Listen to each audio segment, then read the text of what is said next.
The Astronomer's Journey, Chapter 5, The Train. The train to Albuquerque felt like a living thing. The humming motors, the singing steel wheels, the click-clack of the rail seams, the heartbeat. Adam wondered if it was his heart. Do they have me on a machine? In his mind's eye, a black pump with an accordion sleeve descended in a clear medical tube and pressed steam through the train's Paleolithic brakes. He'd settled into his seat as the train ramped up speed. He had a window seat and a pod of four. Luckily, two of the other spots were empty. It was just a houndstooth lady in the aisle seat facing him. She had large, black eyes, vulnerable, guarded. She might have been an insurance adjuster or a data analyst. Her hair, black and mousy with a little gray. She had a moon face and read a romance novel like a calm, twitching insect. A beetle, perhaps. Adam guessed her name might be Anne or Linda. He looked out the window and saw the cop on a station platform ahead. He froze. The old bastard was just standing there, at ease. His black shoes were polished to mirrors, the dog on a leash at his side. Is it going to stop? The train lumbered up the platform, her engines shaking the earth.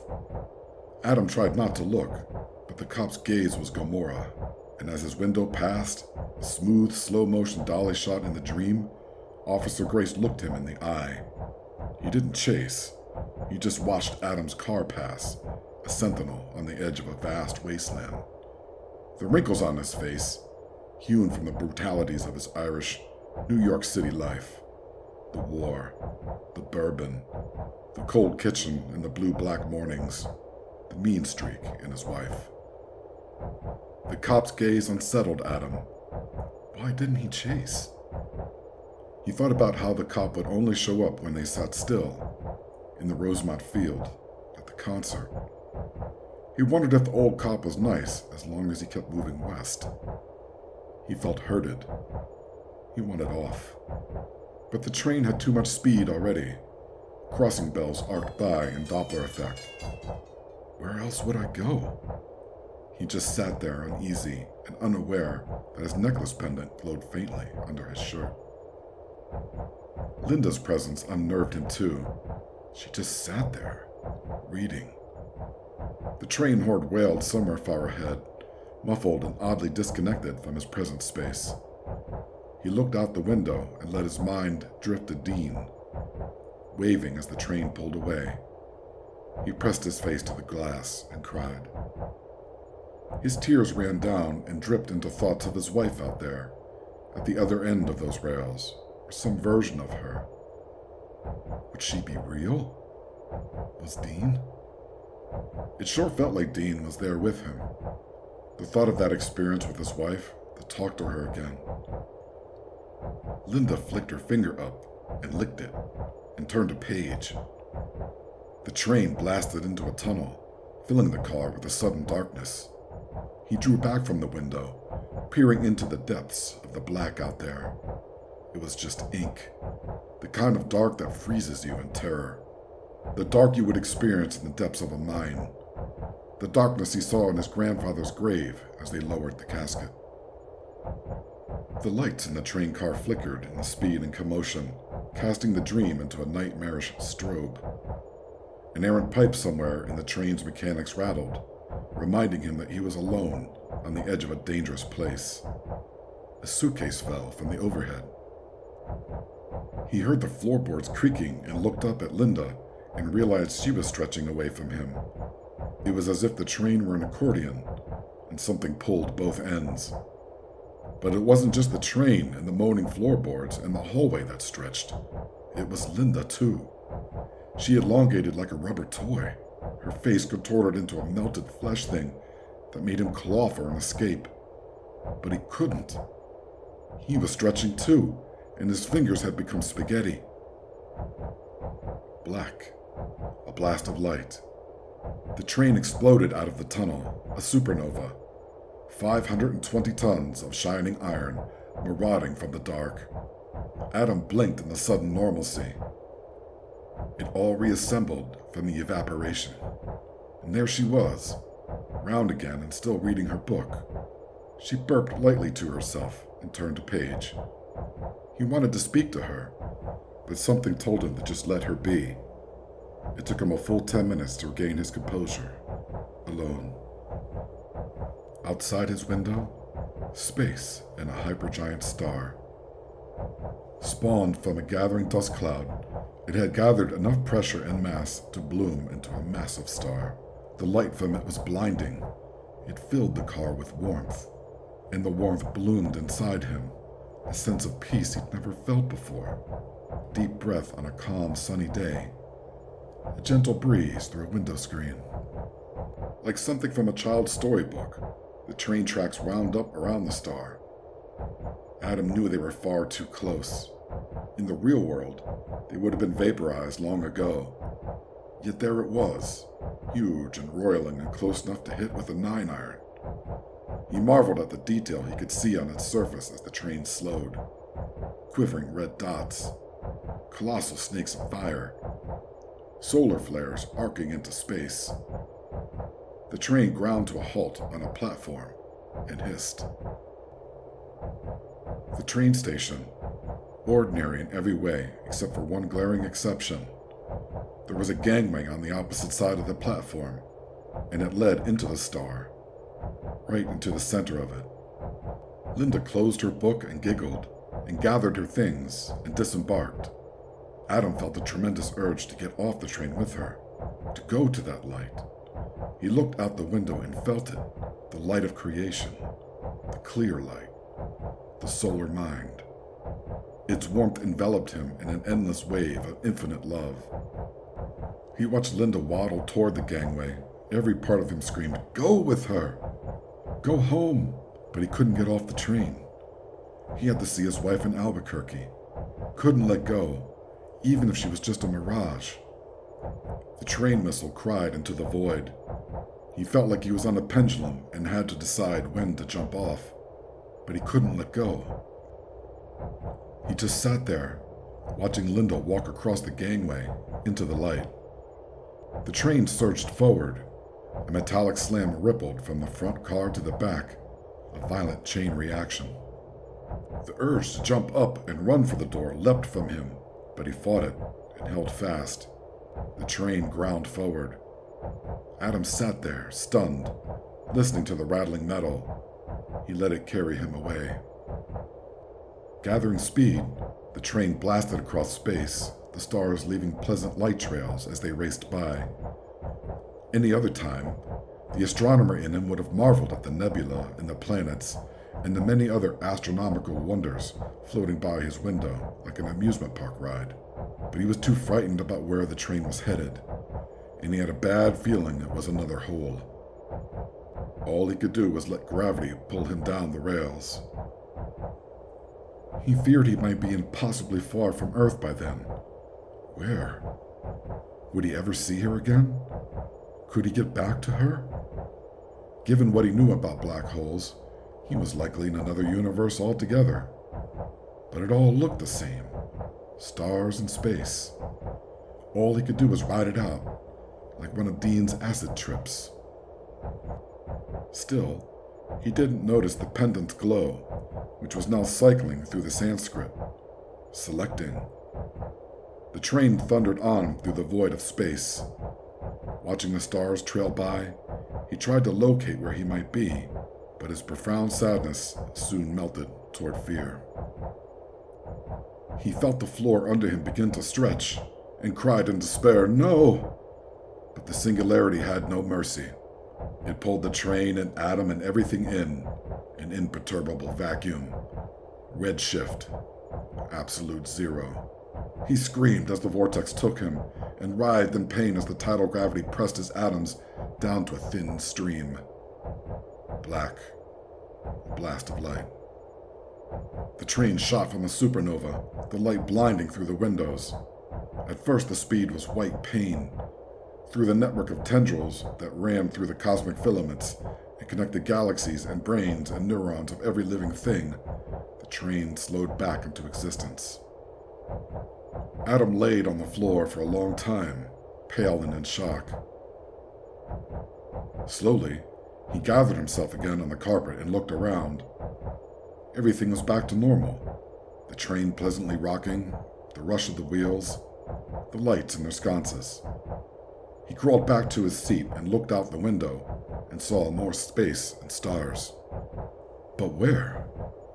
He sat there stunned for the next few hours, trying to recognize the stars' clusters to no avail. With the rail-seam heartbeat under him, his mind drifted to all the people he abandoned in his selfish pursuits and addictions, his career, his drive to impress his father through groundbreaking research, his drinking and smoking, the long hours in cinder-block labs while his wife and child missed him deeply. These moments cast themselves onto the stars, vivid constellations. From memory to memory, Adam drifted every time he ignored a question, left without saying goodbye, didn't make dinner, lied, forgot to call. He felt the loss of time and shame seared through his eyes, and he curled in his seat and sobbed at the enormity beyond the glass. Soon, the aberrations of his transgressions, ghostly and strung from the stars, gathered in the nebula and morphed into a wrathful deity, an enormous, winged monster that flew at the train, its ancient height impossible and hellish against the stars. Claws forward, it slammed into the train with wild abandon and tore into it, shredding it like a great white shark. Adam screamed at the shattering glass and scrambled for the back of the train, away from the thing. Horrible and horned, the monster thrashed through the train cars, gnashing its teeth through the metal and pipes and mechanical sinew as it ate its way toward Adam. He stumbled and fell and got up, barely evading one of its flailing claws. The noise, insanity, screaming metal. The monster reached for him as they crossed another event horizon. This black hole had no matter nearby, depriving it an accretion disk. It was completely invisible, a bottomless mirror in space. The stretching, the darkness. He screamed in despair, alone in the train car with the monster. Everything, the train, the monster, Adam, everything was pressed paper thin and twisted, as if spun through a primordial turbine, gargantuan and terrifying in the dark. They fell into it. Black. A blast of light. The train crashed into an ocean of orange fluid as all matter reassembled in a gurgling brine. Racing from the singularity at the speed of light, the train seared against her seams. An eternity passed within milliseconds, and after a while, the train slowed enough to begin shrinking back to size. The floorboards creaked, and the iron popped as everything ran through a rewind. The glass globe from the hallway light that lay shattered on the oriental carpet flew back into shape in its sconce and turned on, a pleasant amber glow. Crumpled on the carpet and battered from the violence, Adam gasped. Like a wild animal, he looked around. No monster. The lights glowed pleasantly. He laid there for a time, listening to the train click-clack over the rail seams. His heart in his neck. His attention turned to the liquid sounds outside. Eventually he turned to his side and rose and went to the window. The train was underwater in a red ocean. Pearls replaced the stars, millions of them. They swirled around the train like a snow globe, bumping into each other, swirling back. The train bored through the fluid. With no frame of reference, Adam could only marvel at the pearl-like orbs beyond his glass. They were perfect and held an inner light. Something about them warmed him, a feeling inside, a silver edge of anticipation. Looking closer, he realized they had hair or tiny flowers growing off their corona, like the rays of miniature suns. The center of the pearl was slightly darker. Then it dawned on him. Cytoplasm. Adam drew back, realizing they weren't stars. They were eggs. Human eggs. Fighting down terror and wonder at the same time, his mind drifted to a Sunday afternoon with his wife. She was pregnant on the back terrace of their new apartment in New Mexico, rubbing her belly. He sat next to her on a beach chair, smoking a cigarette. "Want to hear something cool?" she asked. "What?" "I was born with the egg that this little bugger will be, and my mother was born with my egg." "Whoa, that is cool." "No way, really?" "Yeah, look it up, Professor." He chuckled at the sky. "That is so cool. It's like a continuum." "Yeah, it's the closest thing to time travel, an unbroken chain of eggs. All the way back to Eve." The train bored into a tunnel, not a black hole. This was red and yellow and soft. The machine plowed through the squiggling tube until it broke into a vast open chamber. Its walls had red and orange glow, and they were mapped with pulsing veins. Adam caught it in his peripheral vision, but could not believe it. He lunged across the aisle to the opposite side and looked out the window and saw her, a fetus attached to her umbilical. She floated there in the fluid, in the center of the chamber, his daughter. He knew it right away because the dream told him so. The curve of her forehead, her fingers. Yes, it's her. The train tracks spiraled around her. Adam broke down and cried. He pressed his hand flat against the glass and watched as the train slowly encircled her. She was so peaceful, sleeping there in a little ball. The dream pushed him into a memory with her, a day at the playground when she was 2. It was a cold day in November, and she was wearing a puffy red coat.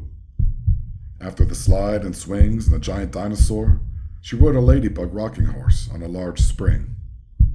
Adam smiled at her watching, but his mind was also at work.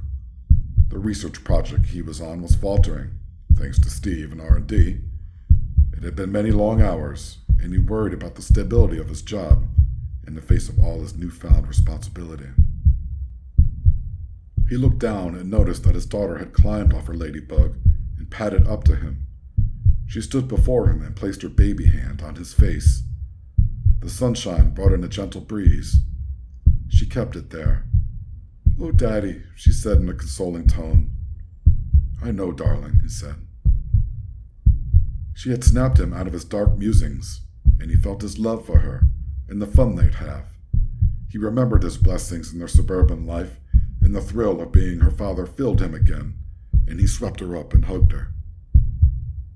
The train tracks swept out of their spiral and flattened for a straight shot at a sphere of light at the end of the chamber.